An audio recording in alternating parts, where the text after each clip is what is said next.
ओम शांति। आज अव्यक्त मुरली है और अव्यक्त मुरली ज्ञान का खजाना होती है।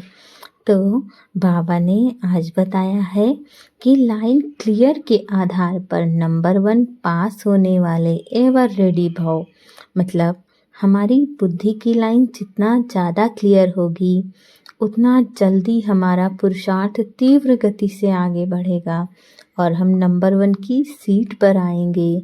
सदा एवर रेडी रहना है, ये ब्राह्मण जीवन की विशेषता है। कब कौन सा अंत समय हो ना हमें पता, ना आपको पता।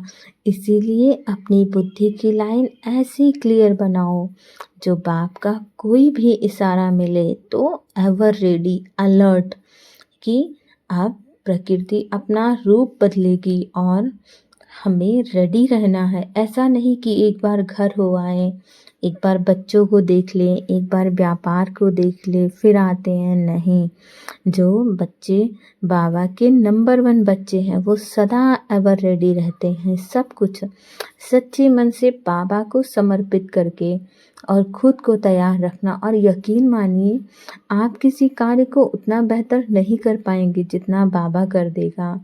तो आप उस पर भरोसा बनाइए, आप धैर्य रखिए कि बाबा करन करावनहार है और बाबा किसी भी कार्य को मुझसे बहुत बेहतर तरीके से कर सकता है।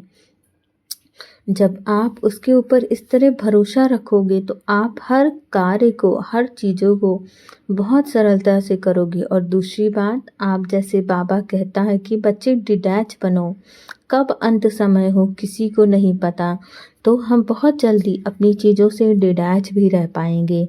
क्योंकि जो चीज़ें हमने बाबा को समर्पित कर दी या जिस भी कार्य के बारे में हमने बाबा को बता दिया, तो यदि बाबा को बता दिया तो भला वो कार्य कैसे नहीं होगा। हमें चिंता करने की क्या आवश्यकता है। हम भूल जाते कि हमने बताया किसको है, जो इस दुनिया को चला रहा है। क्या हमारे घर के छोटे मोटे कार्य, छोटी मोटी जिम्मेदारियां बाबा नहीं उठा पाएगा? सब कुछ उठा लेगा। बस उस पर भरोसा रखने की ज़रूरत है। उस समय कुछ भी सोचने की ज़रूरत ना हो कि जब भी बाबा आपको इशारा करे तो फट से रेडी। अचानक एक ही क्वेश्चन आएगा और ऑर्डर होगा, यहाँ ही बैठ जाओ, यहाँ पहुँच जाओ। तो कोई भी बात या संबंध याद ना आए, तब नंबर 1 पास हो सकेंगे। ऐसा ना हो कि एक बार घर चली जाऊं, एक बार बच्चों को देख लूं, एक बार व्यापार को देख लूं। ऐसा ना हो। जैसे बाबा ने जहाँ कहा है, जिस समय कहा है, वहाँ पहुँचना ही होगा, तब आप नंबर 1 पास होगे। लेकिन यह सब अचानक का पेपर होगा, इसीलिए एवर रेडी बनो। बाबा की याद में मगन रहो और सब कुछ बाबा को समर्पित करो। जैसे हमारे मोह के बंधन है, हम सब साधारण आत्माएं हैं और कहीं ना कहीं मोह ने हम सबको पकड़ के रखा है।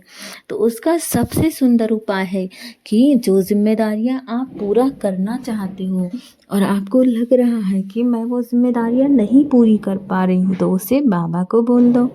आप जैसे ही बाबा को बोलोगे वो फट से हो जाएगा। आपको परेशान होने की आवश्यकता ही नहीं है और शायद आप उतना शानदार नहीं कर पाओगे जितना बाबा कर देगा। और दूसरी बात, मन को शक्तिशाली बनाने के लिए आत्मा को ईश्वरीय शक्ति और शक्ति का भोजन दो। हम अपने जीवन के मुश्किल से मुश्किल कार्य तभी कर पाएंगे जब हमारे अंदर बाबा की शक्ति होगी, हमारा मन शक्तिशाली होगा। और हमारा मन शक्तिशाली ही तब बनेगा जब हमारे अंदर बाबा की शक्ति होगी। तो बाबा की शक्ति को भरने के लिए बाबा से जुड़े रहिए। हर क्षण बाबा को याद करिए, बाबा की याद में मगन रहिए।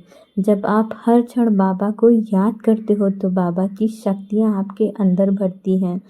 बाबा से योग लगाइए। हमारे यहाँ साधारण दुनिया पे कहते हैं कि जिसके संग रहो उसका रंग चढ़ता है।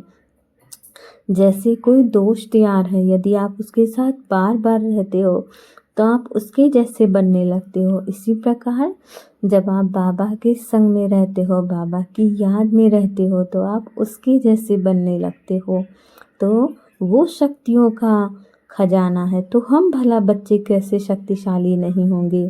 बस ज़रूरत है उसकी याद में समय बिताने की। ओम शांति। यदि आपको ये वीडियो पसंद आए तो इसे लाइक शेयर और सब्सक्राइब ज़रूर करिए।